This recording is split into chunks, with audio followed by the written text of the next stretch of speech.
Hello, we are live. I am so excited because happy birthday, Jurassic Park. uh so I don't know if people are joining in or not. I'm so bad at keeping track of stuff, but you gotta give some time to let people join, let them click the thing. I also did a horrible job promoting this. I've been so behind on everything. Oh, it's all good, No man. worries. Like I said, we're here to just hang out and have fun. Oh yeah. Oh yeah. So if you're tuning in just now and or if you're listening in the future, my name is Austin Torres. This is Would You Die Live. And today I am joined by my dear friends Ken from Sledgehammer Horror and Michael from The People Under the Scares. And fun fact, if you guys follow me on Instagram, I alluded to this earlier.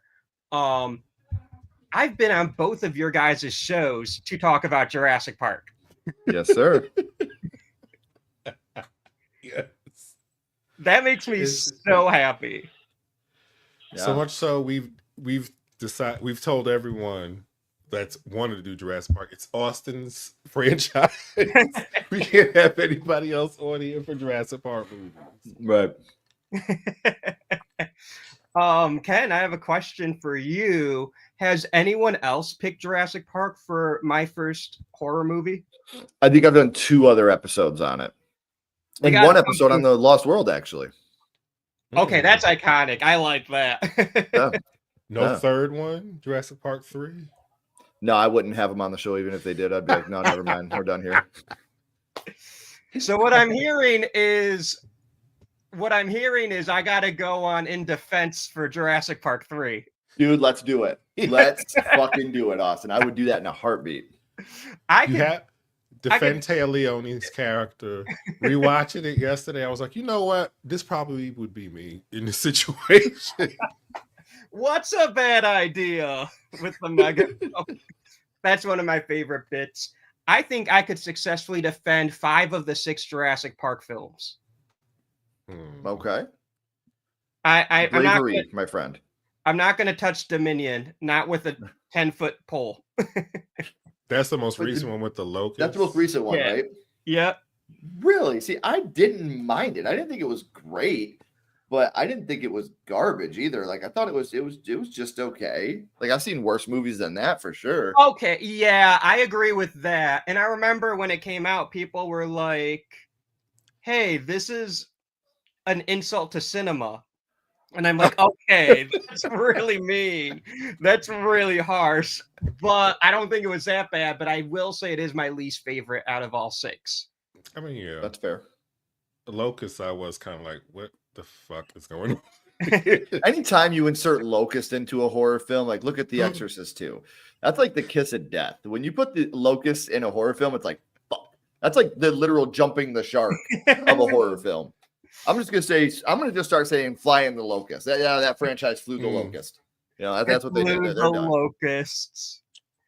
And you already have dinosaurs. You already have goodwill. Yeah. You don't need that much more. I think what's absolutely incredible, honestly, like when you talk about Jurassic Park, especially the first one, is how well that movie holds up visually today. Oh yeah. Yes. You know, you go back and you rewatch the first Jurassic Park film, and it is incredible how good that movie looks. You know, the CG, the green screen stuff they did, it still to this day is an absolute beautiful watch. Like I still get that like taking it back when you see the dinosaurs for the first time. You know, the turning of the head, you know, like that's still like one of those moments where you're like, this looks incredible. Like it looks so good. And they make movies today that don't look near as good as what Jurassic Park did. And some of them are Jurassic Park movies. Right. It's the dilating of the eyes for me. That's always what gets me with the dinosaurs. And even the newest trailer, when they're like in the water and you just see the big eyeball, I was like, can't do it. Yep. Nope. I will say I'm a little I'm getting excited for the new one. Yeah. I'm going back and forth on it because like there'd be I'll see something that excites me, then I'll see something that I'm like, okay, I'll still see it, but then I see something that excites me. And I just found out they're not having IMAX screenings for the new Jurassic World movie. That seems like it would be the Interesting. perfect movie for IMAX. That right? I mean, like it's a big universe. Like whenever I think of Jurassic Park, like I think of epic scale. I think of epic score, epic scale. Like Jurassic Park is one of those franchises to me, and I don't mean this because of creature feature, but it's so much like Alien. In like the first movie is actually, when you go back and rewatch it now, it's really subdued in comparison to what the rest of the franchise did action wise. Where each movie the action grows and the horror lessens. This newest edition looks like that horror element is really coming back in a big way. Where the Jurassic World movies were more about action and trying to put a twist into it with like the clone or whatever, and it's like this doesn't work in a Jurassic movie. We want big ass dinosaurs being scary, eating people hiding in outhouses. I want to see dumb kids getting electrocuted and thrown off of a fence.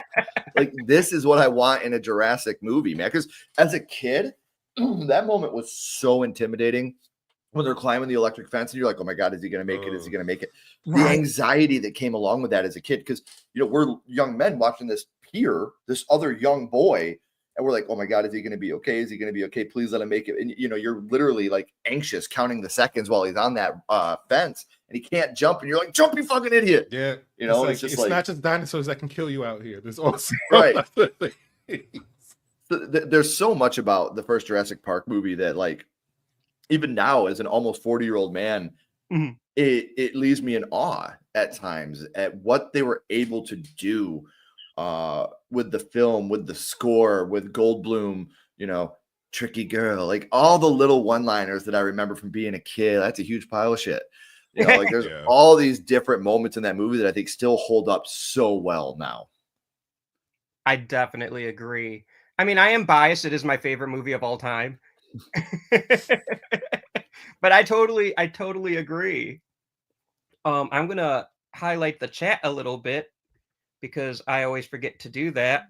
Nick says, yo, didn't know it was Jurassic Park's birthday. It's Jurassic Park's birthday. Came out June 11th. That's the wide release. I think it premiered on June 9th. But I don't we don't count premieres around here. Yeah.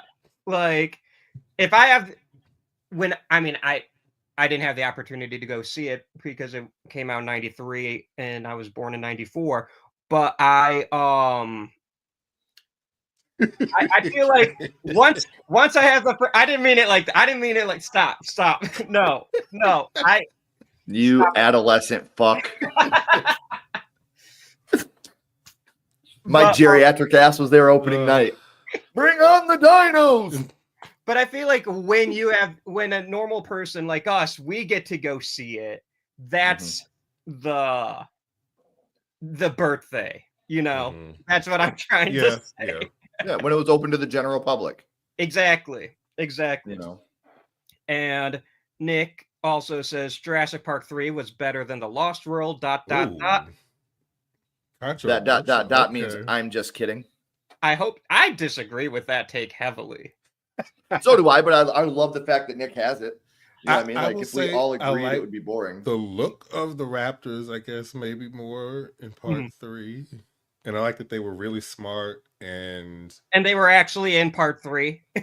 Well, yes. Yeah. The scene with the Raptors in Lost World in the tall grass, that's an all-timer. Yeah. But Jurassic Park 3 has really great Velociraptor moments. So I disagree with the take, but I respect it. So let me ask you this, because I had this conversation with someone the other day. When you think of Sam Neill, is Jurassic Park the first movie that comes to your mind? Oh, yeah. Ooh, that is a good question. Oh, I didn't hesitate. I think In the Mouth of Madness actually is the first one.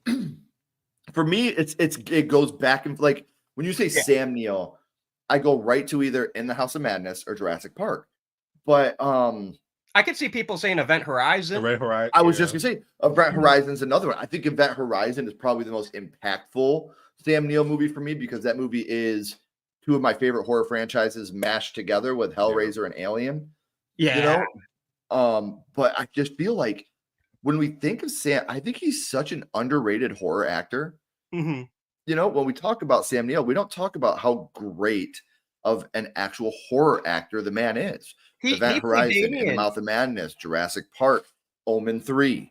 Yeah. You know, like he played all these amazing horror characters, and I just don't think he ever gets the flowers for being the horror final guy that he is. He's a scream king. I mean, minus the screaming, because he doesn't really scream. But I couldn't imagine Sam Neill. Imagine Sam Neill running from the dinosaur screaming. Well, he has that one great yell when he's pretending to be electrocuted and pranks the kids. And this isn't a horror movie. Actually, I'm gonna say two that aren't horror movies. But I think of Hunt for the Red October as a Sam Neill movie. I know that's mostly a Sean Connery vehicle, but and Alec Baldwin's the lead character. But I think of Sam Neill in I would have liked to see Montana, like that whole bit. That's what I think of when I think of Hunt for Red October. And then, have you guys seen Hunt for the Wilder People? No. It's a Taika Waititi film before he started doing the Thor movies. And it's the kid from Deadpool 2 and Sam Neill going on like the kid is like a troubled youth, and Sam Neill's wife kind of starts fostering him. Okay. And Sam Neill doesn't care, doesn't want anything to do with it. And the wife Sam. Right. And the wife dies, and now the kid and Sam Neill have to like work to like. I don't want to give too much away. Live in harmony. Try to live in, and then do a misunderstanding. They go on an adventure, and it's funny and it's sad. It's a good movie. What's it called? Hunt for the Wilder People. All right, I'm writing this down. You would think I'd be able to remember Hunt for the Wilder People. Right, but it's not a horror. It's more like a mid-2010s dramedy. Okay. That's so you had me at Sam Neill. That's fair. And Sam Neill, I think, is really good in it. I think Sam Neill's really good in everything he does. I'm a big Sam Neill fan. Oh, me too. Me too, for sure. No, I got a question for you guys. Not including. So I'm going to disqualify Dr. Alan Grant, Ian Malcolm, and Dr. Ellie Sadler from this. Who is your favorite Jurassic Park character? Not including the big three. Or a dinosaur. Or dinosaurs. That's good. I would say Rexy. Okay, so we can't have one of the big three, you said? Yeah. Sue me. Dennis Nedry. Okay, that's a great pick. Guys, no one cares. Yeah. Or when he has the stick, hey, stick, stupid. No wonder you're extinct. Still, I'm telling you, man, as a kid, and you know, Michael, you're not an adolescent like Austin, so you might remember this. When we were kids, I really wanted one of those Barbasol cans that I could open from the bottom. Dude, you know what I mean? Like, it was like, I want one of these so bad I could hide my weed in here. I mean, I could put stuff in here that would be cool. Right, and, you know, right. Shut up, dude. You know what? I shouldn't be surprised. I should not be surprised at all. I don't want to like open it because it like pops out everywhere, but what are you hiding in here? That is so sick. You can tell there's stuff in there. It's like yeah. But I'm afraid to open it because every time I do, it just pops out like one of those like prank snake. Scare snakes. Yeah. But I have to go with, okay, in the second movie he got on my nerves, but I'm gonna go with John Hammond in this one because I felt like this was more so his initial situation with the park. And he was like, okay, one time, okay, I just give me a freebie. But after this, I was like, okay, you are done. I'm done with you. But I mean, it's brilliant. Spare no expense. Yeah. And he has funny lines in the way he says, we have a T-Rex and stuff like that just sticks in my head. Wait, I should have said DNA. Mr. DNA? Yeah. I love it. This is a dinosaur. Bingo. Dino DNA. Dino DNA. I also wanted some fossilized sap with a mosquito in it when I was a kid too. Oh yeah. That would be so cool. One day when I have like money to buy on shit I don't need, I'm going to get one like a replica of the John Hammond staff. Yeah. And then I'm just gonna walk around with it. That's well, you have to do the full costume. You have to do everything. Yeah. You got to do the white with the vest. I could rock that. I believe it. Austin's going to be at the next con we go to, like, we're looking for dinosaurs. I got to think of... Hold up your cane. Right. Dino DNA. I love it. I think my favorite, I'm going to say Robert Muldoon. Okay. Ricky Girl. Yeah. I love him. And like, he's the first character you see in the movie. Mm-hmm. Yeah. He also has good lines. And when he meets like the main group of characters for the first time, he just walks up to the raptor cage and he goes, "They should all be destroyed." Like, what an entrance. What a man. And he's rocking those khaki shorts. Yeah. So none of us chose the kids. I for sure someone would choose one of the kids. Fuck them kids. Yeah, I'm like that. You see who's here? I was on Team Raptor the whole time in the kitchen. I was like, get her. Save those parents on school supplies. Oh, that movie would have been insane if they killed one of the kids. Actually, my favorite scene is when the kid gets fried. Oh yeah. Well, every time I watch it, I look at my kids and I'm like, you if you don't can mind your business. I mean, to be fair, something had to happen to them. They weren't going to kill the mains off, so something had to happen. Right. And you know, you're never quite sure if Spielberg is going to kill the kid because he kills the kid in Jaws. Oh, yes. Yes, he does. So on a meta level, it's like the kids are safe. I think. Maybe. Spielberg's like, yes. Continue to think that. One of these days, the Jurassic Park movie is gonna kill a kid. I mean, they've done about everything else. Mm-hmm. But it's funny because the first time, and I'm sure you guys know this already, but the first time a woman died in the Jurassic franchise was actually in Jurassic World. That is so insane to me. Yeah. That is insane. Movie number 4, and it happens to be like the most insane death in the entire franchise. It's the definition of overkill. Yeah. Oh my God. So this is a horror movie show, and I'll open this up for the entire franchise, not just the first movie. Okay. What is your favorite kill in the Jurassic series?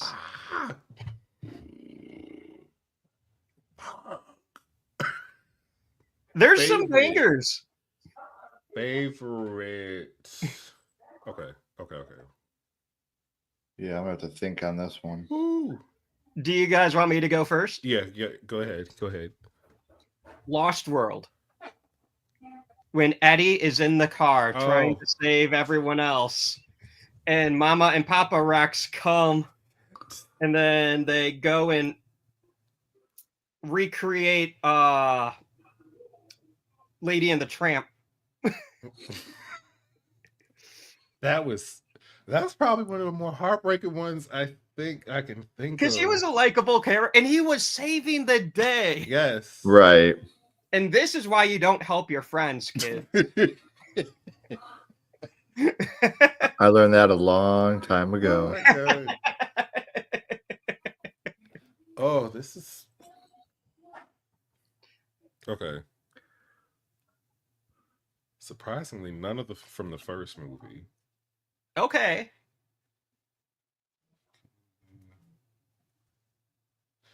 Okay.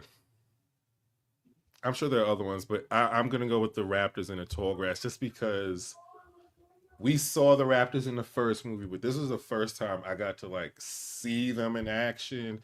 Right. I actually carry that over to like the chase scene with the other people towards the end with them, but like seeing them in the tall grass, be able to just devour people and stealthily follow them, and we know what's going on, but they don't know what's going. Just so tense. It was good. It was good. I dig it. I love that scene so much. The big one for me, like, 'cause I'm trying to think of something that wasn't in the first one, and when you see the Indominus Rex in Jurassic World, that was pretty cool. So I would say, like, when he's first in the cage and Chris Pratt's like, "Hold on, where the hell is he?" And then he ends up killing those two dudes in there. That was pretty epic when we were in cinema with my son. So I'll go with that whole moment. That was a pretty good moment. How you're realizing that it's got a camouflage ability and That's like all that stuff. great. Everything that went along with it that could make a dinosaur even scarier. Like as if we needed that to happen. Yeah, I'll confidently say that would be my choice here. I love that. I love that scene a lot because say what you will about the first Jurassic World, there's some really great scenes in that. Oh yeah. movie. It's funny. I think that was the most solid of that new of the new movies. I think that was the most solid. Yes. I agree, but my favorite is Fallen Kingdom. Okay. But I think Jurassic World's a better movie. No. With the Brachiosaurus in the back, I couldn't handle it. It was so sad. when he was on the island. Yes, and he couldn't escape. I was like, oh no, this is the first Jurassic movie that might make me cry. And the filmmakers, like in an interview, they're like, "Yeah, that's supposed to be the Brachiosaur you saw in the first movie," and I'm like, "Why? Why did you have to do that? It could have just been any Brachiosaur." Now that's just being what's their address? I just want to talk to them. That's it. I just want to talk to them. That's all. No, you're right. I like purposely forget that scene. That's genuinely heartbreaking when you see it because you're just like, no, come on. That's one of the good ones. Like, take him with you. Go back. All it does is sneeze on people. That's it. And eat. Right. But the reason why I like that movie so much is because Rexy is in it the whole time, just fucking shit up wherever she goes the whole movie. She doesn't really impact the plot. She just shows up, causes mayhem, and leaves. Right. Does it like 4 or 5 times in the movie, and it's just really funny to me. I could see it. And the opening where she's attacking the helicopter, that scene's really cool. Oh yeah. Yeah. It's great. The scenes where people aren't dying, actually, I find scarier. Like when we're just watching them being stalked or hunted, and and they're being watched, and then there's like a close call. To me, that's way more scary than the person being eaten. Yeah. Because it builds that anxiety to go along with it. Yeah. Like that last one with God, I always forget her name. Bryce Dallas Howard. Where she's falls out with the parachute, and then she's in the fucking jungle, and then there's one following her. Like that scene was really good. Yeah. And nothing happened. I would be dead. Absolutely. Oh, dude, don't even get me started on that. Don't scream, don't make a noise. They can smell me too. Like, no, there's just no way. Yeah. There's no way. Yeah, that I would that try was to be. I would try to be like Mr. DNA. I'd be like, "Stop, dinosaur!" I love it. I love it. I got you from a mosquito. Oh,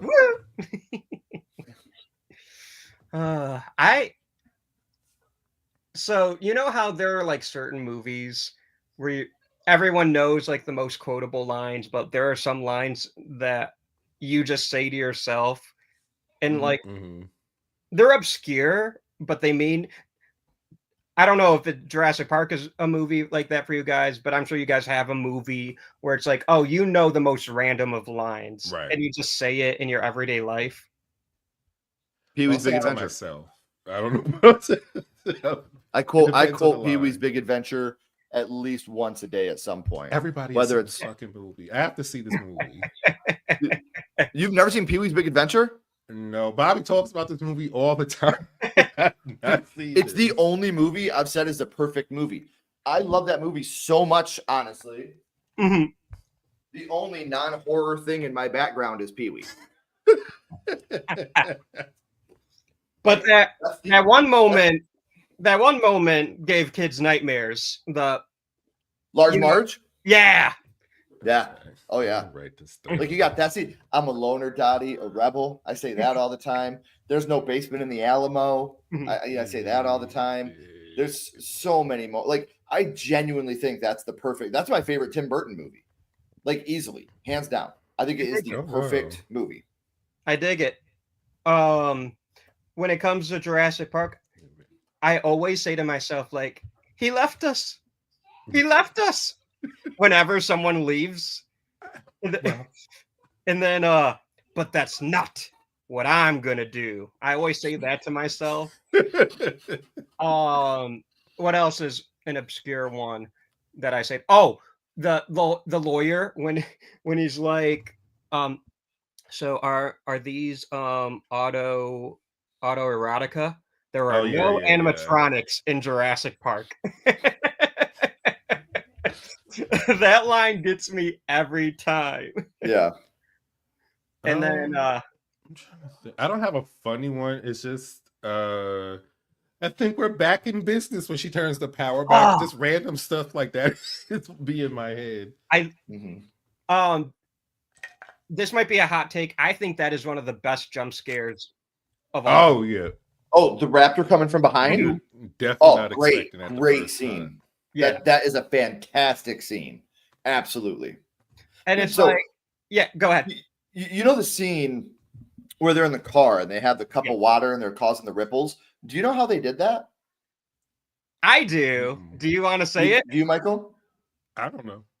So they couldn't get it to ripple the right way and they had tried everything. So what they ended up doing was taking a guitar string and feeding it through the bottom and connecting it to it and plucking the guitar string.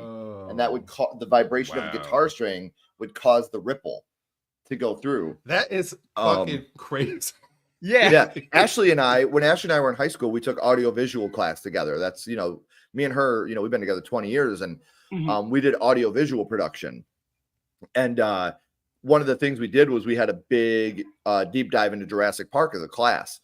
And, we watched it, we talked about it, we did all this research on it. And that was one of the parts of research that I found was, the plucking of the guitar strings. I've always been a guitar player my whole life. And I think it's ingenious, to use the vibration of a guitar string because they tried everything. They tried hitting the dashboard. That just made it wobble. They couldn't get it to ripple, to cause that ripple effect. Wow. That just the thought of something that small. Right. To represent. Well, that's why Spielberg is Spielberg. Amazing. Yeah. Oh my God. Like Spielberg, when they first did the premiere of Jaws, Spielberg was like, there's something missing. We need something. They didn't have the scene of him with the shark tooth in the original cut of Jaws. They filmed that in Spielberg's backyard in his swimming pool in between and cut it into the movie. Like that is, again, that's why Spielberg is Spielberg. Like moments like the guitar pick or the guitar string in Jurassic Park. One of the best jump scares of all time with the shark tooth and Jaws. Yeah. Was added on after production. Like, and that's what makes Steven Spielberg the greatest. And like everyone, I mean, Spielberg is known for doing shots and mirrors. He does it in pretty much all of his movies. It's like his signature. His most famous one that people parody all the time is the Jurassic Park one, where where it has the T-Rex closing in, and it's emphasized objects in the mirror are closer than they appear. Oh. Yep. That is such like, who thinks of that? A legend does. Yeah. So A guitar string. That's crazy. to be that, and the special effects guy who did that, who came up with that solution, like, to be so ingenious. I love that. Yeah. Because now imagine it being a wobble. That wouldn't have had the same effect at all. Right. And then to just think of that idea in the first place. Right. I love it. I love it. This is such a dumb line, but I think of it all the time. It's it's not a dumb line, but like why I say it to myself is dumb because there's no reason for me to ever say it in real life, yet I do. It's Robert Muldoon. It's when the characters are going in and they hop out of the moving cars to go see the 6 Triceratops. They're following Dr. Grant, and it cuts back to the control room. And Robert Muldoon just walks through and is like, I told you how many times we needed locking mechanisms on the vehicle doors. Why that line is ingrained in my head, I can't tell you. Very true. Well, just like dinosaur eats man, woman inherits earth. But like that's a line where it's like, hell yeah. Like everyone should be saying that. That is such a fun, or like spare no expense. Hold on to your butts. Life hold on to your butts. Yeah. Finds a way.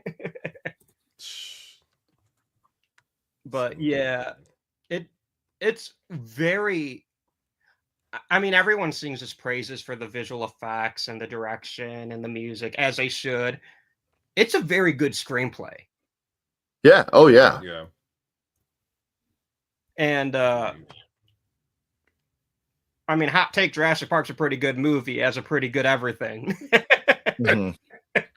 I mean, imagine watching this and then going to Blockbuster and renting Carnosaur, expecting to see something similar. So I was highly upset. Guys, I watched Jurassic Park. Let's go around Tammy and the T-Rex. I bet it's going to be close to the same quality. I wasted my Blockbuster rental on that. And then I went for the sequel because I just knew it had to be better. But oh, this has a T-Rex in it too. It has to be. But it doesn't have a Tammy. No. But this is probably responsible for me being excited to play Dino Crisis when it came out. How about Turok? Yes. Ooh. There was a game I had growing up. It was my first rated T video game. It was called Jurassic Park Warpath for the PlayStation. And it was basically Tekken, but with dinosaurs. Wait, I remember that. Wow, oh my gosh, that just brought me back. Oh. Do you remember the Jurassic Park game for the Nintendo? That piece of shit where you had to go around collecting eggs. Yeah, that thing was a piece of shit. I hated that game so much. Was there one for Sega Genesis? They had one for Sega too. Okay, but the one for Nintendo, you had to literally go around and collect eggs, but they didn't tell you where the eggs were. You had like dog shit ammo. Like I remember being so pissed off playing that game as a kid. All the horror games that I played as a kid pissed me off so bad. Beetlejuice, Jurassic Park, Nightmare on Elm Street, Friday the 13th. Like as a kid, I was like, these movies are so good, but who fucking made these games? E.T. Don't even get me started on that shit. You know, like.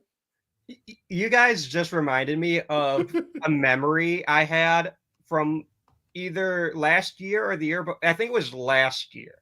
Might have been the year before. But you guys and Bobby were doing a live stream.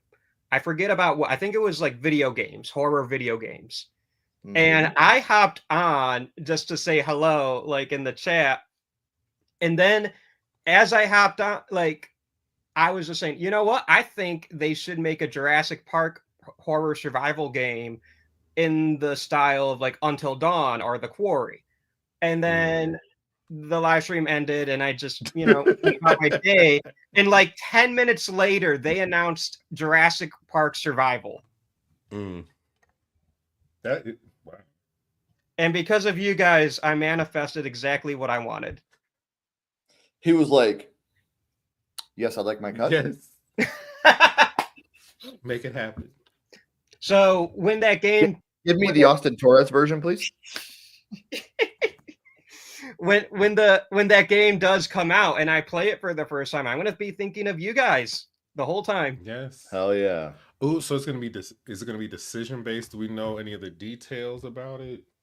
I'm sure people know the details. I don't. I only watch the trailer and then I don't do a good job of keeping in the know, especially with video games. Oh, kiss my ass. Somebody beat the Jurassic Park Nintendo game in under an hour on YouTube. They can kiss my ass.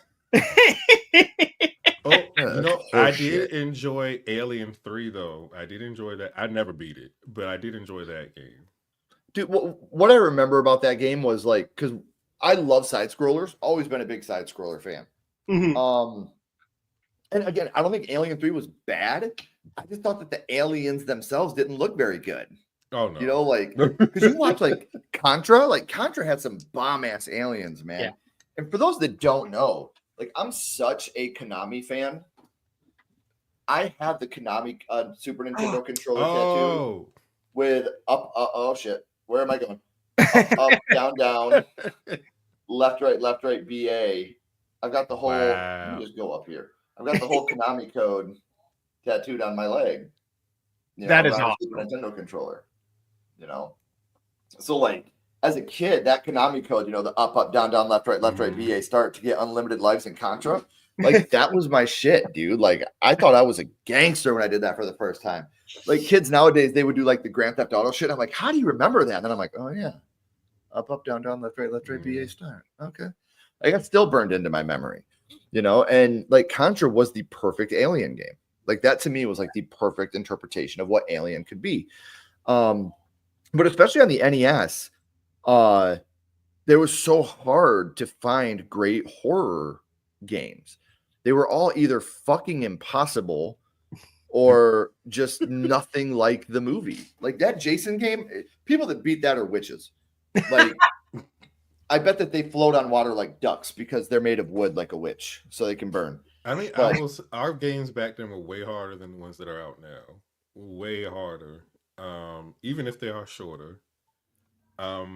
First game I played, Resident Evil was probably the first one that felt like a horror game that was decent at the time. But before that, probably nothing really. I never got into Resident Evil. Ooh. Really? And I played it for the first time last summer at my friend's house, and he has a PlayStation VR.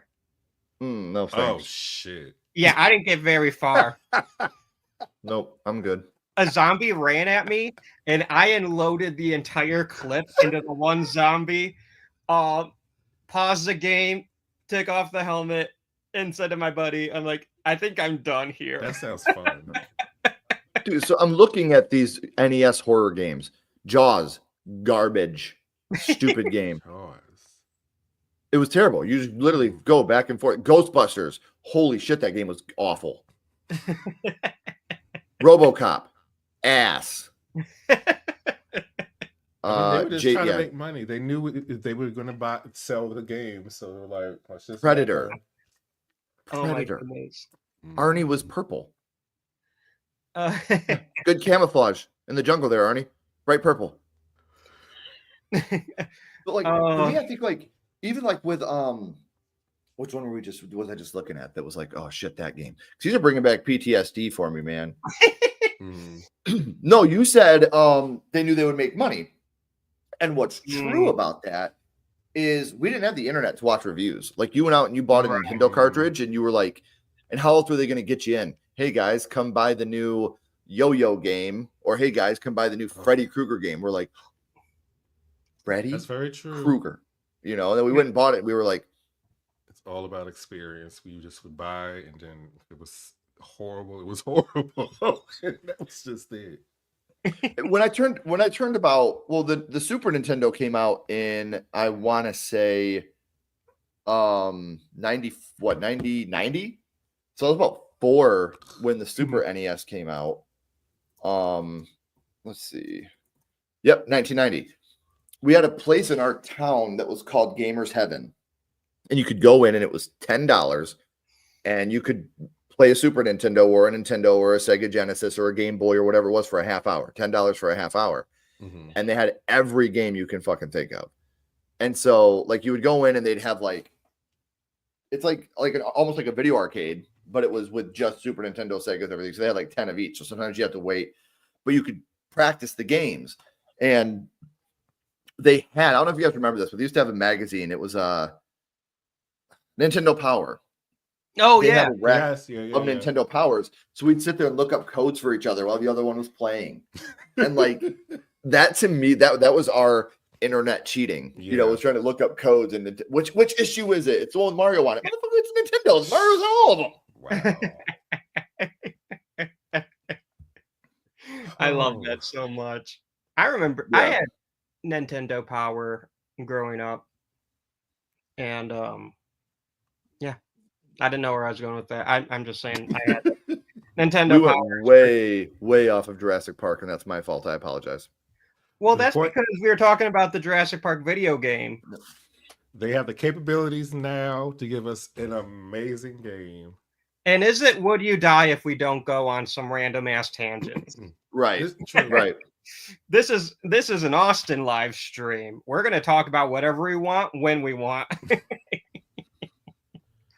So something I do kind of want to talk about because it's a little topical, but horror and the Oscars have an interesting relationship. Okay. Mm-hmm. And this past year, the Academy was like, hey, horror movies exist. And not 1, not 2, but 3 horror movies were nominated for at least 1 Oscar. One of them, The Substance, being nominated for a shit ton, including Best Picture, and winning 1. Nosferatu got 4 nominations, I think, and Alien Romulus snagged a visual effects nom. Pretty cool, right? Mm-hmm. Oh, yeah. When Jurassic Park came out in 93 and then was in the 94 Oscars, it was nominated for 3 Academy Awards and won 3 Academy Awards. I think that's why people don't consider it a horror movie. You know, Because a lot of people be like, yeah, because it's kind of like Silence of the Lambs. Like once they start winning awards, they're like, I don't know if this is horror or not. Do you think people are going to start saying that? You could find this issue of Fangoria, and it had Jurassic Park on the cover, and people were pissed that Jurassic Park was on the cover of Fangoria. And Spielberg was like, it's a creature feature. Yeah, it's a horror movie, you know? And then it started winning awards, and people were like, are you sure? Yeah, like when it goes mainstream, people start to get weird about it. Well, it's more of an action thriller than a horror. Like, shut. There it is. And people were pissed, and it's like, does that Steven fucking Spielberg say Carnosaur on the left side of that?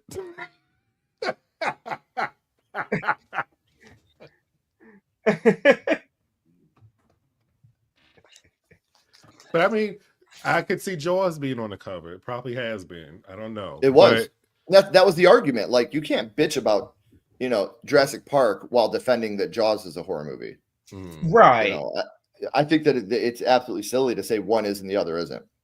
So it's like they don't respect horror in general, but they don't respect creature features.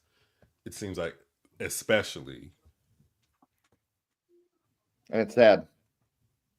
But yeah, I wonder, do you think in the future people will start talking about The Substance and saying that's not a horror movie.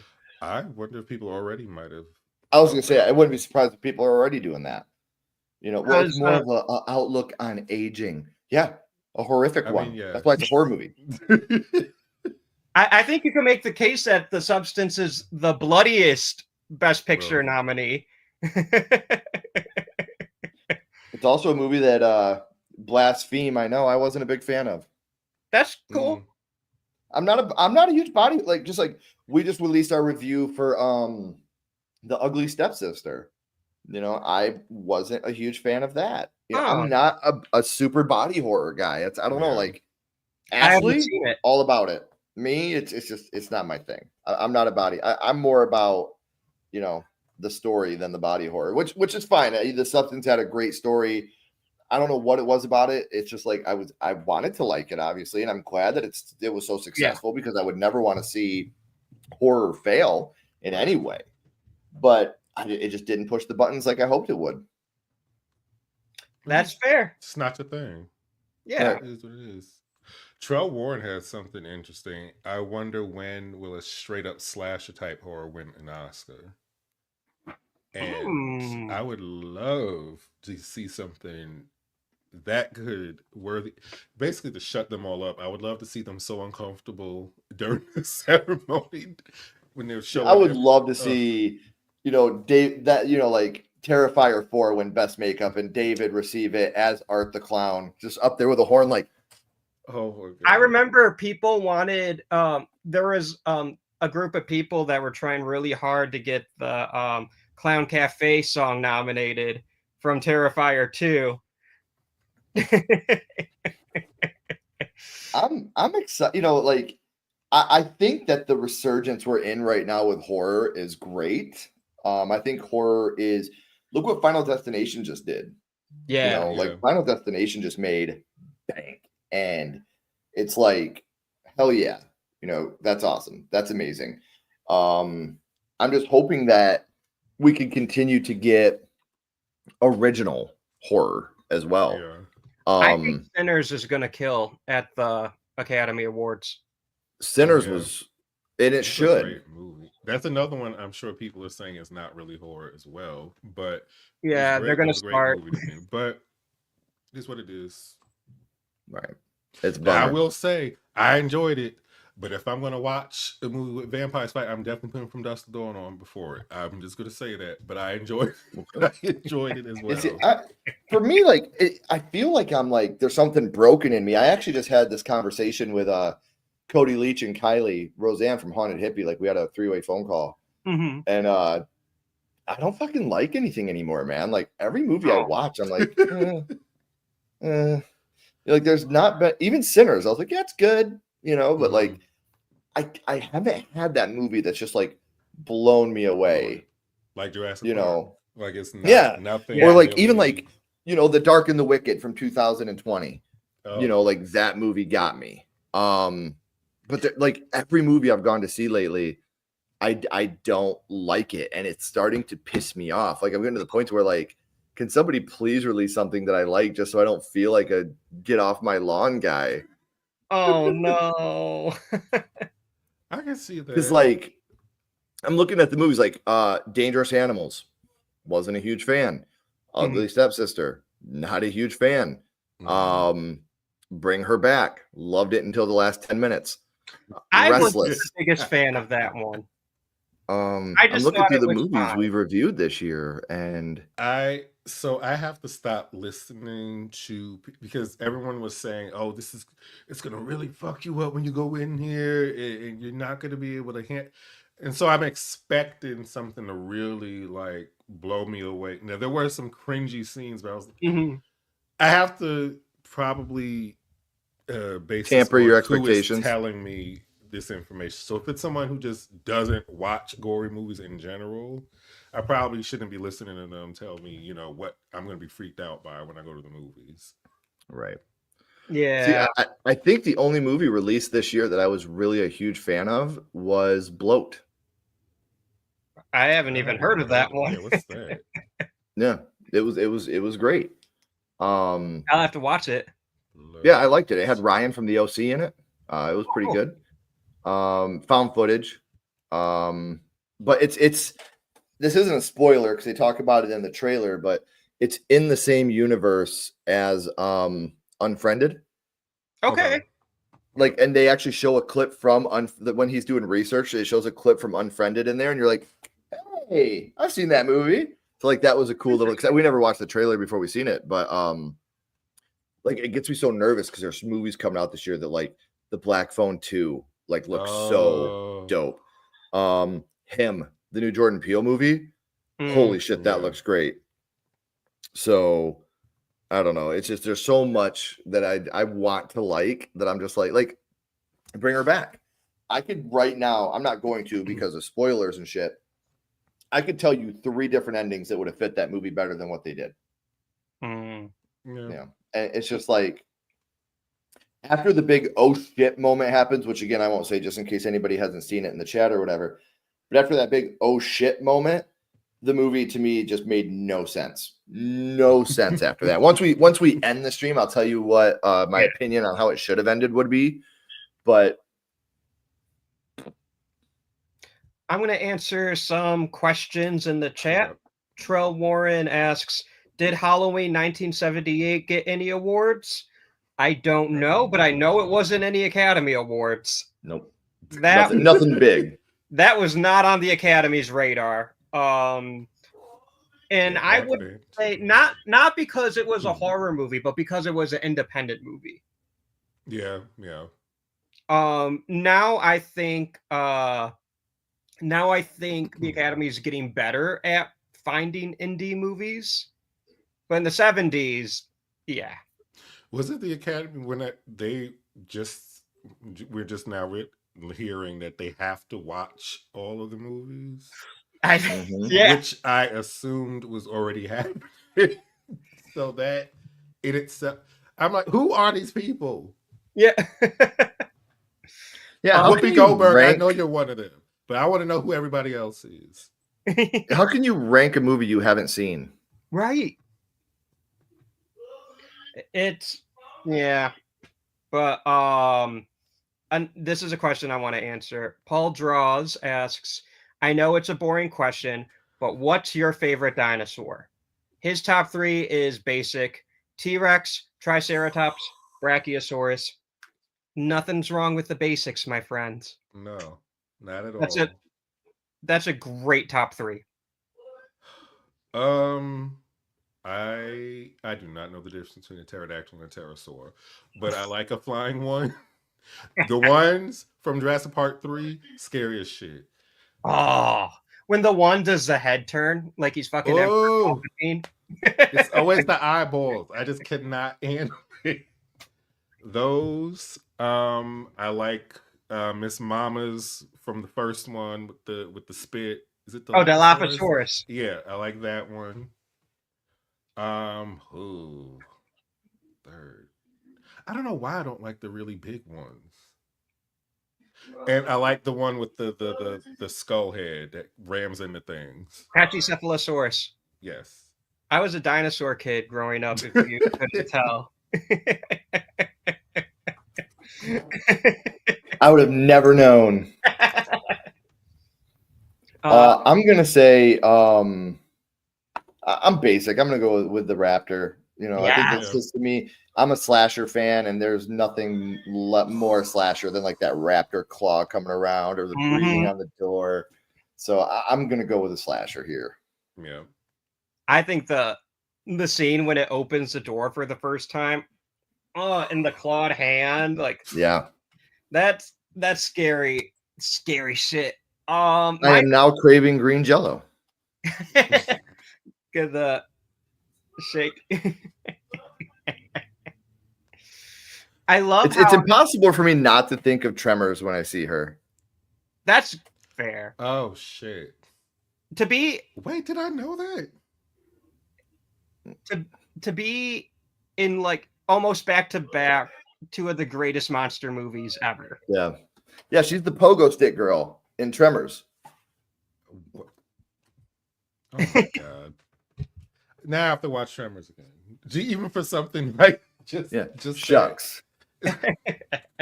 Darn. I hate to do this to you, gentlemen, but I am going to have to go. I'm part of a Big Brother program, and I do have one of the children that are here spending the night with us tonight.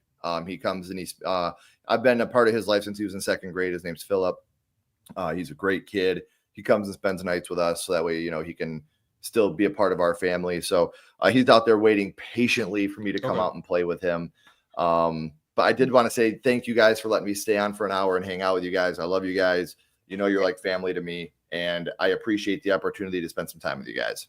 This was so much fun. Thank you for joining us, and go play. Go have some fun. All right, man. I'll talk to you guys later. All righty. Have a great night. So it is just you and me now. It is you and I. The final battle. We will see who takes the crown. Watch when we decide it's a night and we log off. That's when Bobby hops on. Poor guy has to work. Oh yeah. So there is a reason why when I did my bare minimum of promoting this live stream that I put mystery guests. And it's because smart, actually I was unsure of who I was actually going to get. Tricky. But I've done a few of these live. I'd like to think I'm getting better. You are. You definitely are. So I have not answered the favorite dinosaur question yet. I will answer that right now.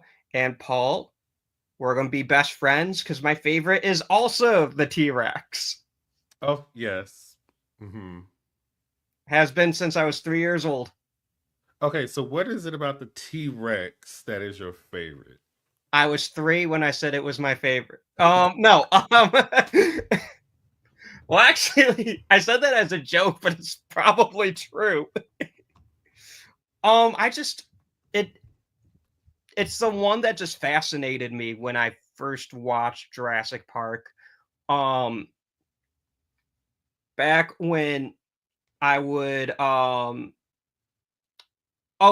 Warren. The first movie is not just my favorite of all the Jurassic Park movies, it's my favorite movie of all time.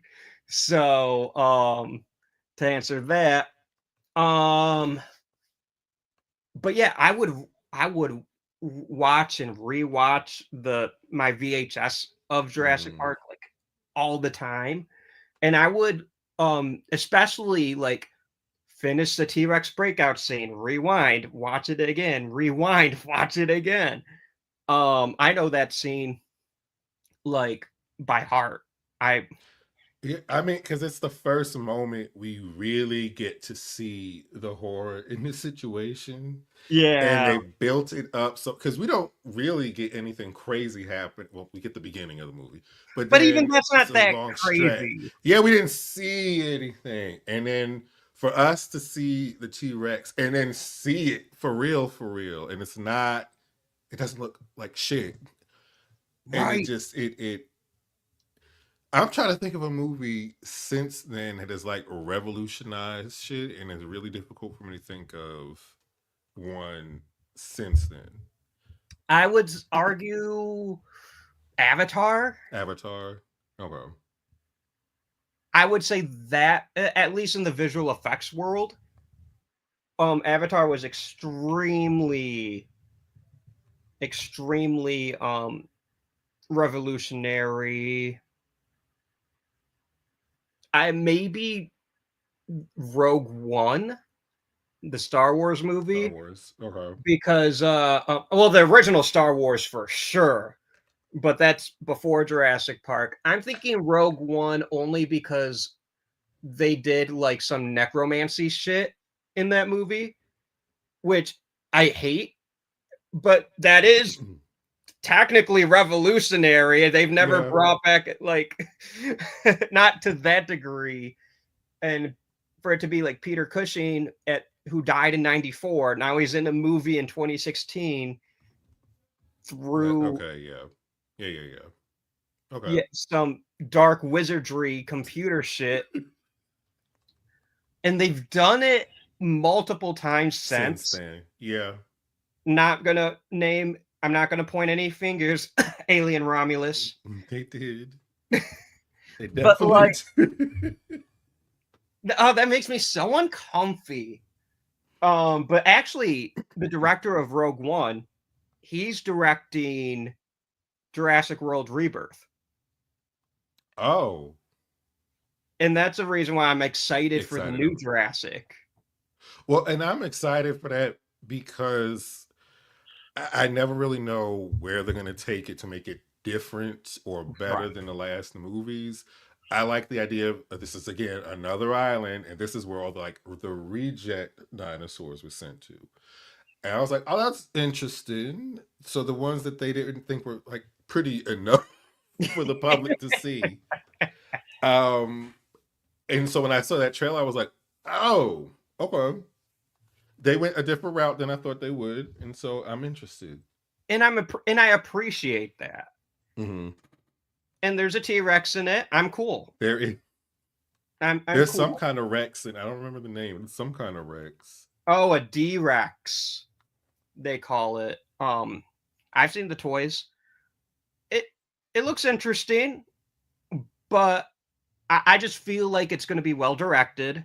Because Gareth Edwards, who did Rogue One, he also did Godzilla 2014. Okay. And like that, he knows how to direct big monsters. If you can direct a Godzilla movie and make it good, because I do have a thing. I don't always like movies with big monsters. Right. So if you can make it good, I would like Godzilla -1. That was fucking amazing. Yeah. So it's definitely possible. I'm excited. I am hopeful.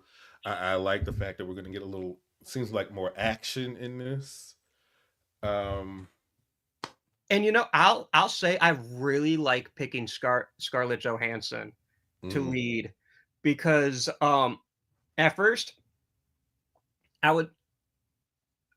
when they first announced her, I was like, okay, that's a choice. She's a great actress, you know, and she knows how to do action and stuff like that. But I'm like, okay, we'll see how that goes.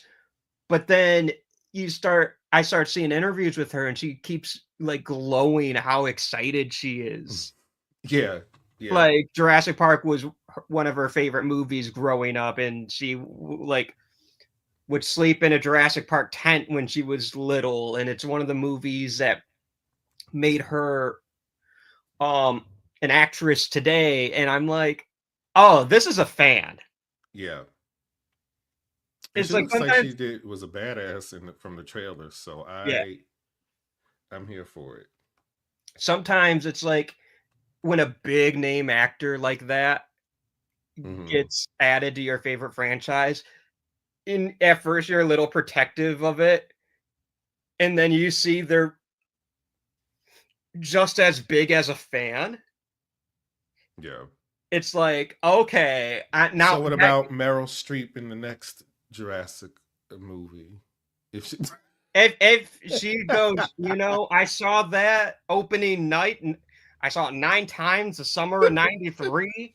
I still go to bed in my Jurassic Park jammies. If they're excited about it, I will get excited about it. Because like, they're making a Star Wars movie with Ryan Gosling, and I was like, okay, why? I like Ryan Gosling. I actually think he's one of the best actors, like, of the modern generation, or at least of his generation, especially in comedy.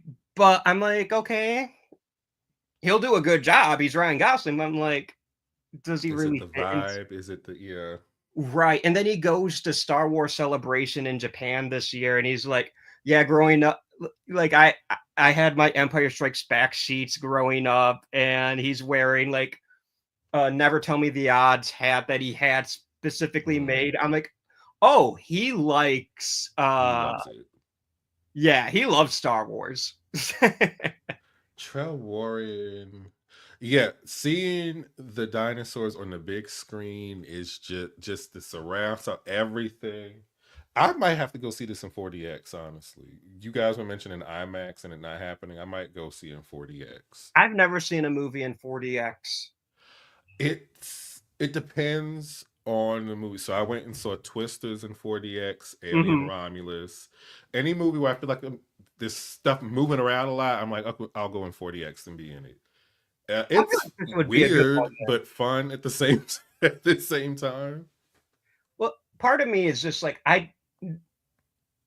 to me it feels like a theme park ride. Yeah. But I don't want that. I want to watch a movie. I feel like I would be distracted. You're in it. You're in it. So like I don't want to be in it. I want to watch it. For example, I'm trying to think. In Twisters, right? So if there's wind, they're blowing wind, like more air in the theater as you're moving around. Or if there's burning, you can smell burning, whatever the hell they're using for the scent of burning in there. And if there's rain, then it squirts some water at you. It makes it a little more fun to me. But if it's a movie I need to really pay attention to, then no, I can't do that. I don't want to yuck anyone's yum. I just have no interest in it. And I have even less interest in what's it called, Screen X, where you have like the movie screen in front of you, and then there's two screens on the side that like make the, I guess like a wider, panoramic kind of thing. Kinda. But I don't know what they're adding to those other screens. Like, it wasn't filmed for that. It's probably just some blurred out shit. I mean, I wear glasses, and these motherfuckers are pretty tight. My peripheral vision. Yeah. What's saying glass? Yeah, that makes sense. So to me, I'll do 3D. Like, I could do that. I feel like most of the 3D movies they do not have enough 3D in it for me to like really care that much. The last 3D movie I saw was Avatar in 3D. I think so. I think Avatar is the one that did like the 3D started the 3D boom in the 2010s. That might be the last one I saw where I was amazed watching it in 3D. Everything else, I was just like, oh, okay, that was a cool moment. But especially because a lot of them were not made for 3D, and then Avatar made a shit ton of money, and then they just like converted it, and it crunched everything. I will say I saw Jaws in 3D in 2022. Wait, the 3D Jaws movie, or you saw Jaws the original? In 3D? The original. Steven Spielberg, he oversaw a 3D transfer or conversion, and that was actually really fucking good. Only Steven Spielberg could direct a movie in the 70s and have it look good in 3D 45 years later. Shit. Paul says, bye guys. Love hearing you talk about Jurassic Park memories, dinos, and games. Besides, I didn't grow up in the 90s. Have a great night. Have a great night, Paul. Have a great night, my friend. Trell Warren, I've been doing a horrible job keeping up with the comments. I am so sorry. But yeah, 4DX, No Way Home, and Gran Turismo. I feel like those would be good movies. Yeah. In 4DX. Maybe not No Way Home for me, because I'm a big Spider-Man fan, so I feel like I would want to watch it undistracted. But seeing F1 in 4DX, I think that's a good call. I might try to do that, because I think that'd be a good movie where I'm not invested. So if I don't like 4DX, it's not going to ruin my day. Okay. But at the same time, it's a movie that I'm interested in. Like, I will go see a Brad Pitt movie. And he's racing cars. Like, hell yeah. So I think that's like a perfect movie for me.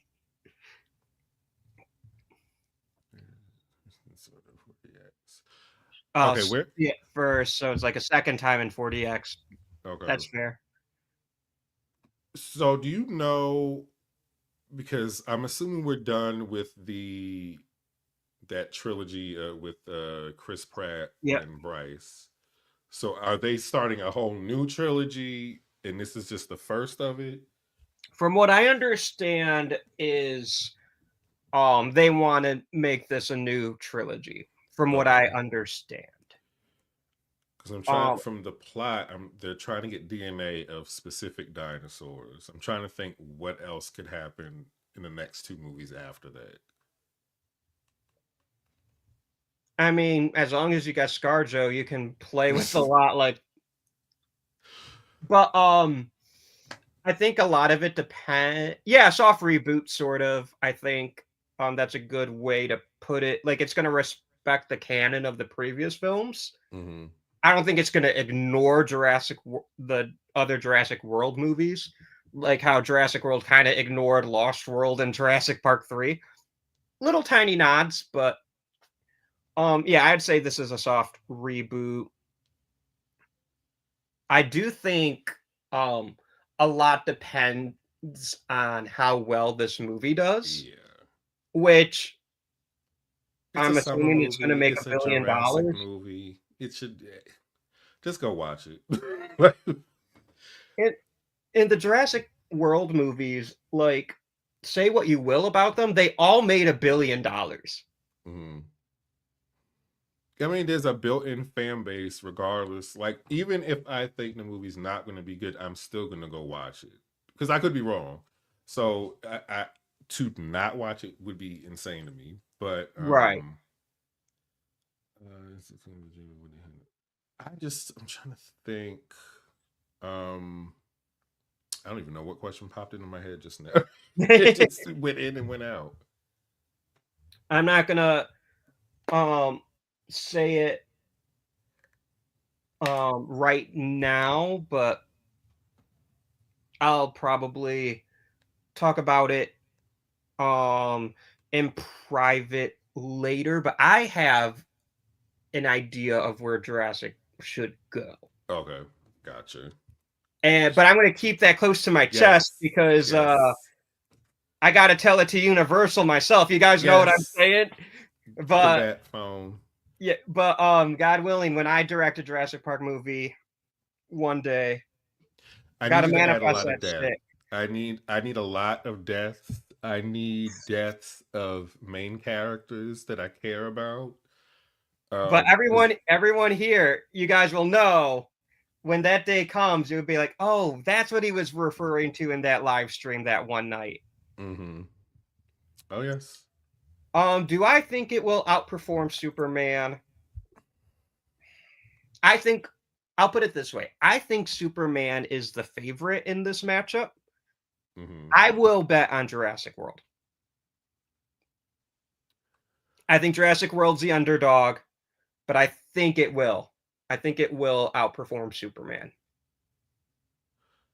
That's a good. I don't know. That being said, if Superman outperforms Jurassic World, I will not be surprised. I will be like, oh yeah, it's a superhero movie. It's a comic book movie. It's a Superman movie. Superman. See, I haven't always been the biggest Superman person. I'm kind of Batman and Superman out a little bit. I kind of want to see other ones. I feel that because I'm not like the biggest Superman fan either. But I don't know. There's just something about Superman where it's like, okay, yeah, I'm gonna go. Gonna go and watch. Yeah. Like the big 3 in July, I would say, is Jurassic World, Superman, and Fantastic Four. And I know what you did last summer. The big 4. The big 4. Oh, I think I know what you did last summer will make its money. Will make its money back. And do good enough to make I still know what you did last summer. Another sequel. And they'll call it that. What was Jurassic's competition last time? It came out in the summer of 2022. It made $1 billion during the summer of Top Gun Maverick. When Top Gun Maverick went from May to fucking September. And that's also the movies were still struggling. The movies are still struggling. But Jurassic World Dominion made a quiet $1 billion, which is weird to say. because movies shouldn't be quiet about making a Billy. But it's like, how did that movie make a Billy? Nope came out that summer. Oh yeah.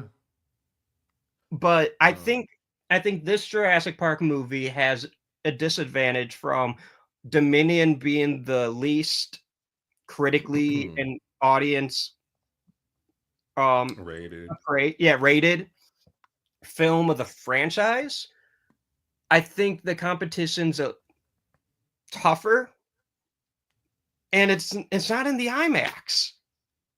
Yeah, I do think not being the IMAX does a is good gonna enough hurt it. job to like reel you back in, even if you didn't like the last one. I think the trailer does a good enough job to try to like attach people a little bit more. Like, come back. We brought it back to the basics. And the comment Kids and Their Dinosaurs, that's actually a good point. How well is How to Train Your Dragon going to do? Which comes out this weekend. How to Train Your Dragon could be competition. It could be. I think it's gonna do well. Like I said, I think Jurassic World's the new one's gonna make a Billy. But it is a tougher July, and it don't have the IMAX screens because the IMAX screens are being taken up by F1, which comes out 2 weeks prior, or the week prior, I think. Yeah, the week prior, and then Superman the week after. So, but like, I don't know what Universal was doing. I don't know what Universal was doing all here. These in the same month. Right. Because like How to Train Your Dragon's coming out this week. This would be Jurassic's weekend. Yeah, because nothing, from what I recall, nothing big is coming out yet. Well, it's How to Train Your Dragon. Well, I mean, nothing that a toddler, like a movie where like the adults are gonna want to watch. I don't think a lot of adults they're gonna take their kids to see that. Because Stitch made a shit ton of money. I kind of feel like kids' movies are cheat a little bit because it's like, well, yeah, you made more money because you have to take your kids. So I think they should have put Jurassic World in this slot. They put How to Train Your Dragon out in Jurassic World slot because I believe Universal is behind both. Because How to Train Your Dragon has a better chance against Superman because there's less of an overlap than say Jurassic and Superman. Yeah. And I could see audiences who want to see Jurassic also want to see Superman versus the audiences seeing How to Train Your Dragon. And yeah, I could see that. And the fact that I don't even know what's coming out in August. That is kind of funny to me. Maybe there's summers used to be everything when it came to movies. Yeah, I don't know. The only thing I see, I think, is Insidious that comes out in August. I didn't even know there was Fantastic Four comes out the last weekend of July, I believe. So Fantastic Four will take August. Take August. I don't know. I don't know what to do. Don't forget. Yeah, Trail One was like, don't forget Fantastic. Yeah, don't forget that. Yep, that's a good point. Pedro sells. But yeah, I really do think Jurassic should be coming out this weekend because this is the weekend you put out a Jurassic movie. It's Jurassic Park's birthday. I believe tomorrow, the 12th, that is the 10th anniversary of Jurassic World. They should at the very least be playing the first film in theaters this month and then play the newer movie next month. I don't know. Theaters play the original Jurassic Park pretty like I don't know if like Cinemark or AMC will, but like smaller chains that do retro movies. Yeah. Like my local movie theater is an MJR, which I know is like a region, like a Michigan Midwest regional branch. There's only like 9 or 10 locations, and they'll play throwback movies in the winter, and Jurassic Park plays like every 2 years. Yeah, because I think I went to Movie Tavern here and I Mhm. saw Halloween 78 Nice. and Goonies. Oh, Like if it's movies yeah. I've never seen in theaters, I will just go and watch it just to do it. Oh, my theater is playing Raiders of the Lost Ark this weekend because it's Father's Day weekend. Do you think Dad's gonna want to see How to Train Your Dragon or the new Jurassic? Just leave the kid in How to Train Your Dragon and go into the I think their mindset was have Jurassic open for 4th of July weekend. Okay. I think that's the vision. How to Train Your Dragon would kill in 4th of July weekend. And it's farther removed from Stitch. Yeah. Anyways, Universal, hire me. let me let me schedule your movies, buddies. I'll make us some fucking money.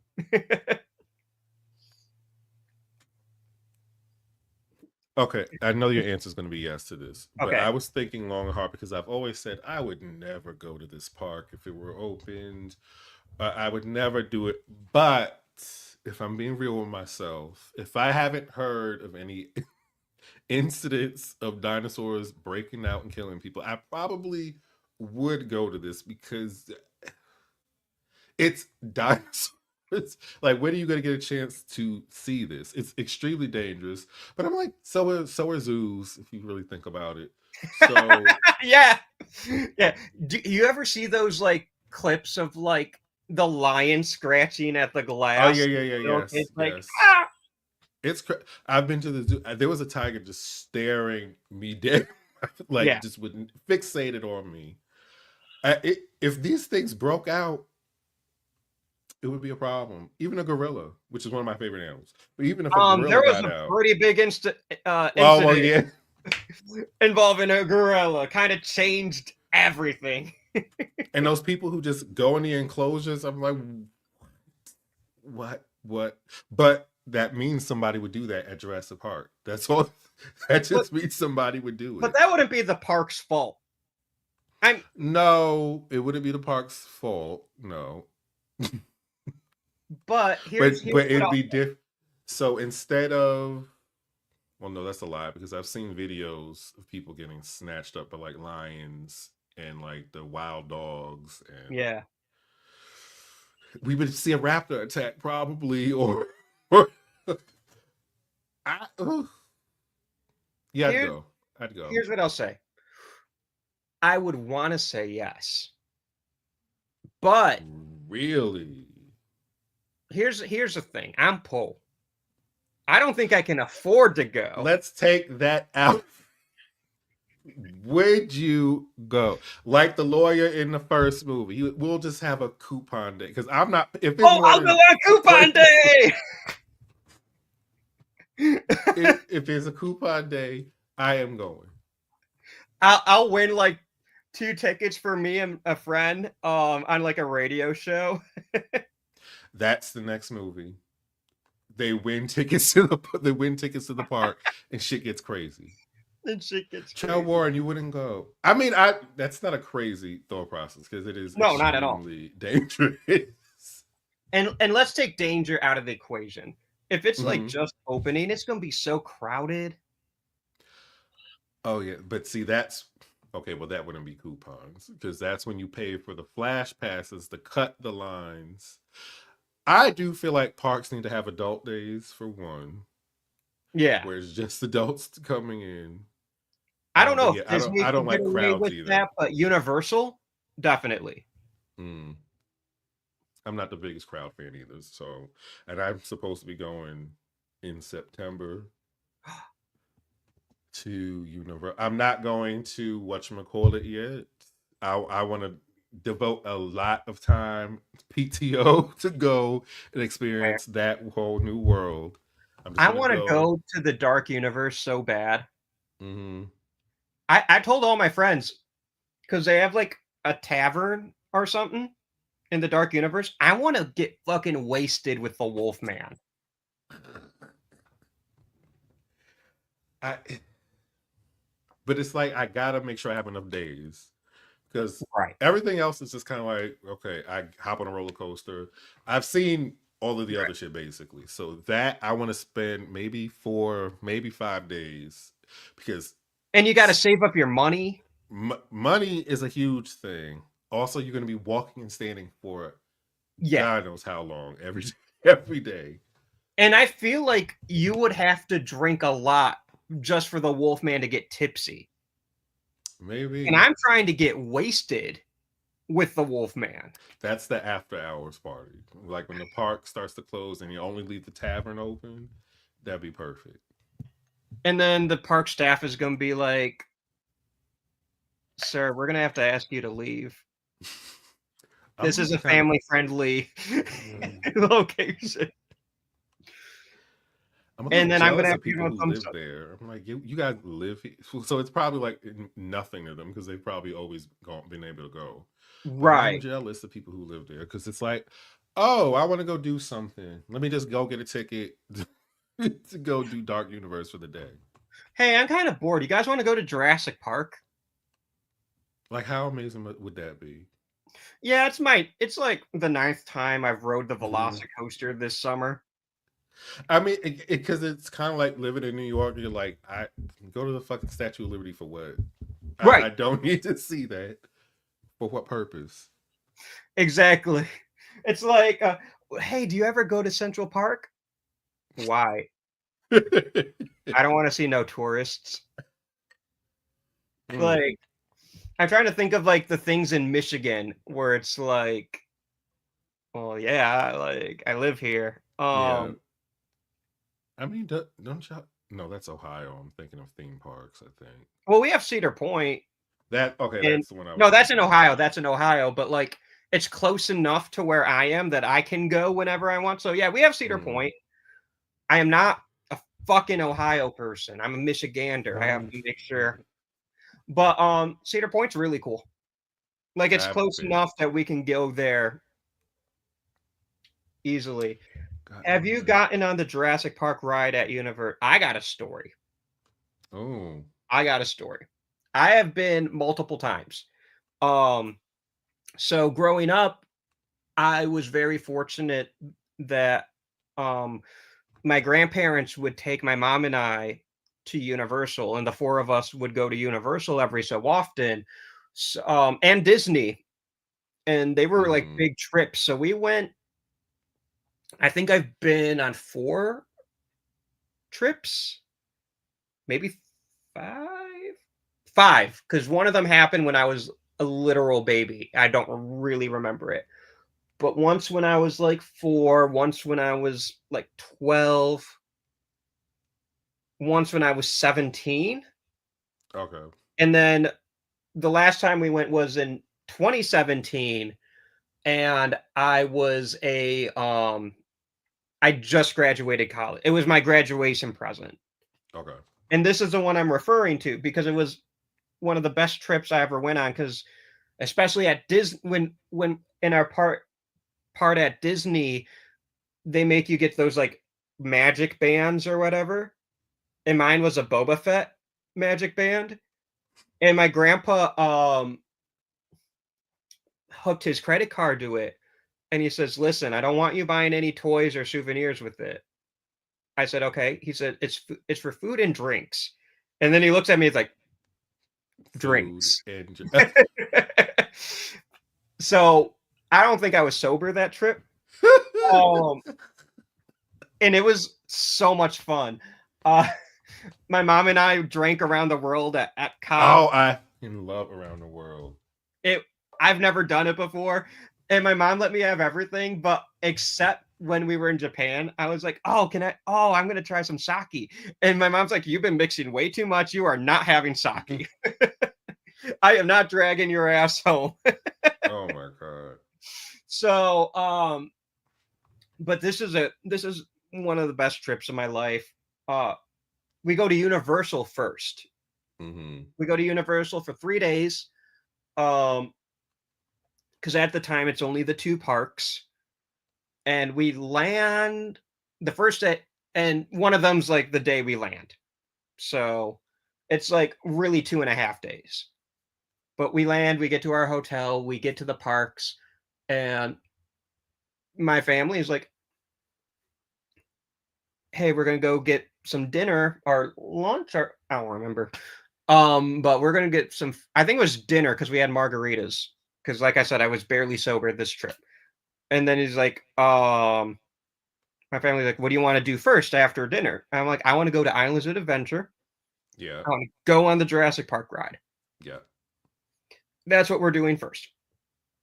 And because my grandparents made this trip happen, they're my grandparents, they're older, you know, they don't want to be standing in line, so they pay for the fast passes.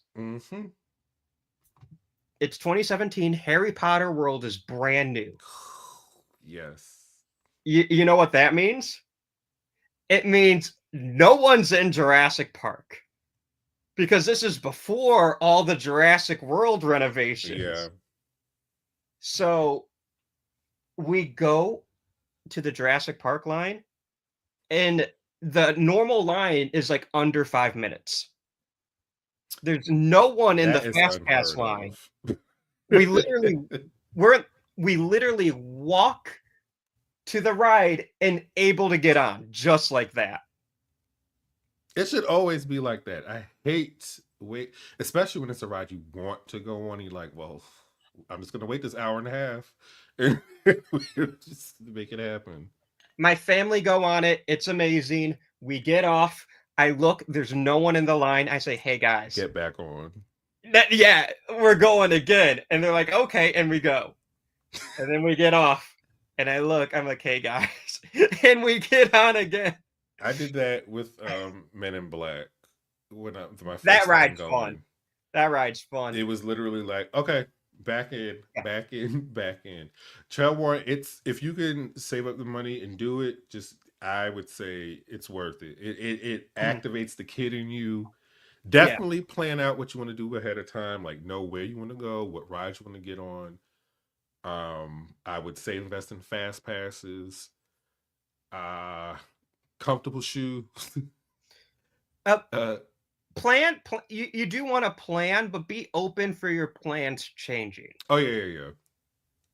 If you can be flexible, it just makes the whole trip better. Because if you're like, oh, I have to go on the Star Wars ride at 12:15, and then you're on the other side of it's like, and delays happen. Not that much planning. If you like horror, go do Halloween Horror Nights around that time. But Disney kind of makes you plan like that, where it's like you can go on the Tower of Terror at this time. Yeah, it is very time based because it'll say there were a few things where you have to like make a decision like, okay, do we want to do this or do we want to do this? And that's kind of why you have to go multiple days. That's why I like Universal more, because I feel like Universal they do better with their crowds. So even if the line's long, you could easily find something else to do and come back. Whereas Disney is a lot more rigid. Disney is a lot more like forcing having a good time. Whereas at least my experience with Universal, last time I went was 2017. You know, I think the best Disney park, if you're talking about rides and stuff, I think is MGM Studios or Hollywood Studios with like the Indiana Jones show and the Star Wars shit. But just having a best overall day, I think it's Epcot. Because you don't even have to go on a ride. You could just go eat and drink from the different it's a lot less stressful. It's a lot less stressful. They have a pavilion where bands play. and I'm pretty sure like fucking Jefferson Starship was playing. It was either actually Jefferson Starship or it was like one of the like one of the Starship band members and their band, or it was a tribute band. I don't remember. It was a couple years ago, and I was very not sober at this point because we're doing the Around the Worlds, and we started off in Mexico. So I started off with margaritas. Oh yes. If I had more money, I would have been drunk and around the world. Well, actually, it's a lie. The first time I went, I was 20, and I was turning 21. I think in a month. Yeah. And I just knew they were gonna just let me slide and let me drink, but it was no. Give him a little wristband. He can't drink at all. I was pissed. How dare they? But Trell Warren, I understand. I don't have patience either. Surprisingly, I don't get as annoyed because there's so many people. I'm only annoyed when I have to wait online. Yeah. Maybe food lines, if there's lines for that. That and the constant walking. Those are probably the two things for me that are the most things that irritate me the most about parks. But in between those moments, I'm enjoying myself. And like sometimes I like to like find a bench and sit for a bit and watch people. You should absolutely sit down for a little bit. Absolutely. It's fun to like watch people, you know? Mm-hmm. Especially if like you're sitting and there's like characters like walking around. Like at Universal, they have the Marvel Superhero Island. So I remember one time we were having lunch at like the Captain America Cafe, and then like Spider-Man and the X-Men just show up and start like interacting with the kids, and I'm just nomming down on like a Captain America burger with my fucking freedom fries, and watching Spider-Man like interact with 8-year-olds. Like, I don't know, it's cool. Yeah. So what did they call it? The greatest place on earth, the happiest, something like that. The happiest place on earth. I think that's Disney. You win the Super Bowl. Where are you going? I'm going to Disney World. I'm pretty sure you're going to like fucking Tahiti or like Vegas or something. Winning the fucking Super Bowl. Vegas really? Is a You're different going? type. Okay, if you were gonna make a Jurassic Park in general, like what are some things you would include? Like some attractions, some like what kind of what aspects would you make sure your park had? Like if I was with real dinosaurs, if you were John Hammond basically in charge of making a park, like what would you want to have included in the park? Like dinosaur wise? Yeah. What dinosaurs I'd include? Or like would you want to have, let's say there's a compy thing where you have their mouths, well, that sounds horrible, muzzled. You want to like because it's like, think of like a safari, for example, like maybe not the meat eaters or the dangerous herbivores, but maybe they can play with some of the dinosaurs, like go inside and play with some of the dinosaurs. Well, Jurassic World had that like petting zoo with the baby dinosaurs, which I think was actually really cool. Mm-hmm. I definitely wouldn't have like, I don't think those like gyrospheres were. Yeah, exactly. That's exactly. No glass balls to drive around. That is exactly like, nah, dude. I don't want guests to have that kind of freedom. No. But maybe so I'm thinking maybe there's some sort of tram system. I don't have to figure out how to do it, but you can literally go inside the different habitats of the different, so even the carnivores, you can still go through and watch them actually do shit. So instead of like being outside the fence like in Jurassic Park, it's more the fuck word am I thinking of? You're going inside. You're going into hell, basically, to watch all this shit happen. Some people might have a fight club for the dinosaurs, which sounds crazy, but some people might. I feel like that would be like insane. Like, can you Very imagine going to inevitable. Disney World and like, can you imagine going to Disney World and seeing like fucking Goofy and Donald Duck in a UFC cage match? I would go watch that though. I would go, but that's So if different there's an because, audience, it's not a real fight. With the dinosaurs, it obviously would not be a play kind of thing. yeah, because well, you know, I've been to like a Renaissance fair and they have like the knights fighting. Oh yeah.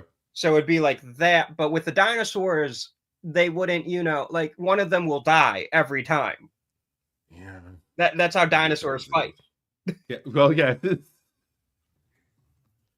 Like, that's a really interesting question. No velociraptors. I didn't say some velociraptor. Oh wait, don't have any at the park? I wouldn't have any. Wow, not even baby ones. Well, they're gonna grow up. But maybe you could have like the baby ones in the park, and then as they grow, you have like a separate site. But the other ones might kill them when they go there. So maybe I don't know how that works. I think it's unethical. I think they're just too dangerous for a park. The Dilophosaurs I'll probably have. Wait, why have those ones? Because they're not as fucking smart. Just have like like a very strong glass. Instead of like, I don't know, a fucking chain link fence. Yeah. Okay. I feel like you could build a safe enclosure for them. T-Rex, not the next Jurassic movie, our actual Jurassic Park. Yes. That you can visit. Fingers crossed. I mean, you have to have the T-Rex.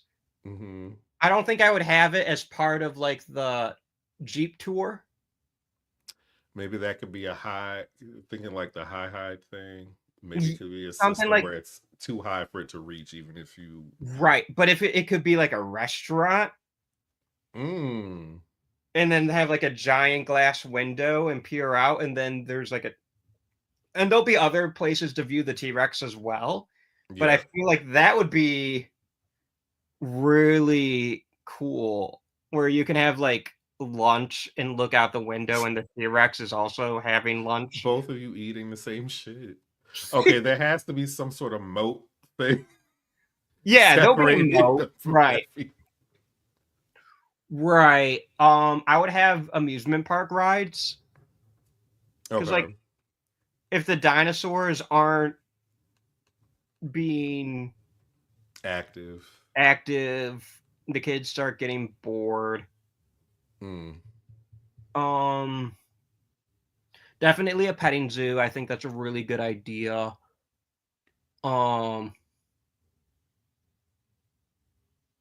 I'm trying to think of what I really enjoy in like amusement parks and zoos. So, how about a roller coaster? We said rides, but it's enclosed. So we're going to have a whole separate flying dinosaur section. So it's like different levels of enclosures. So there's like the human level where you can do the different things, but the pterodons or whatever the fuck are outside of that. And they also have an enclosure inside of there. So you get to see them live out, and they got to also attack from the outer layer, even though they can't reach you, to still instill that fear a little bit. Interesting. A bird cage within a bird cage. Yeah. Yes. I would do the same thing in the ocean for sharks, but I wouldn't be doing that.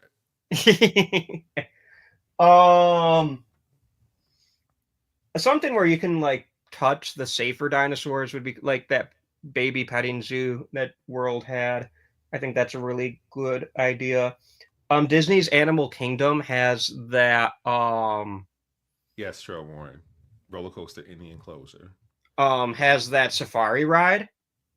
That'd be fun, but do not put the T-Rex by that. But a safari ride would be cool, I think. Are there any aquatic dinosaurs that are not carnivores and are not too dangerous?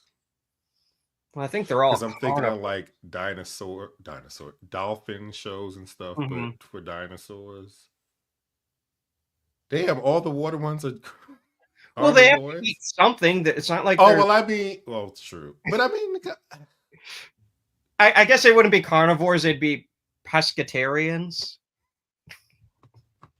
that's a good point. I didn't think this through. So that's just my 2 cents on that. Like a sea lion kind of animal, but it's a dinosaur. Trell Warren, I wanted you mentioned about your customs. You're doing some for Sledgehammer. That's cool. Do you have Instagram? Because if so, I'll follow you and we can chat. But yeah, I just wanted to acknowledge that I saw that comment. Warren Customs. I just wanted to acknowledge that. I think it's getting around time for us to wrap this up.